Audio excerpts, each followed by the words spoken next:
আজকে এই শীতের সকালে রোদ একটু উঠছে, যার জন্য দেখতে ভালো লাগতেছে। দীর্ঘ 3 থেকে 4 সপ্তাহ পর মনে হয় একটু রোদ উঠছে, আর রোদের এই উঠিতে শরীর একটু গরম হচ্ছে, ভালো লাগতেছে। আর যাচ্ছেও খুব সুন্দর রাস্তা দিয়ে, যার কারণে সবকিছু এমনি ভালো লাগছে। আর এই জায়গাটাই আমার কাছে অনেক ভালো লাগে। আর গত কয়দিন ধরে হচ্ছে 13, 12, 11, মানে 11, 12, 13 এখন হচ্ছে তাপমাত্রা এত ঠান্ডা, এখানে আসলে সবারই মন ভালো হয়ে যাবে। আর এই জায়গাটা যে আমার একা পছন্দের এমন কিছু না, অনেকেরই আছে এই জায়গাটা অনেক পছন্দের। যেখানে গাছগাছালা বেশি ওইখানে ঠান্ডাও বেশি, আপনার এখানে ঠান্ডা অনেক বেশি। আর এদিকে যাচ্ছিলাম, ভাবলাম আপনাদের সাথে একটা ফুটেজ নিয়ে নেই। বলতে বলতে যাচ্ছে তারা,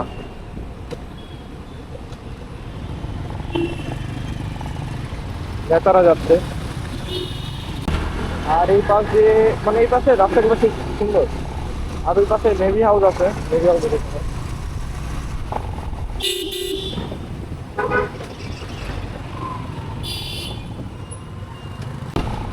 আর এই পাশে পুরাটা হচ্ছে নার্সারি, দেখতে ভালো লাগে। তো সবাই ভালো থাকবেন, দেখা হবে নতুন কোনো ভিডিওতে। আসসালামু আলাইকুম।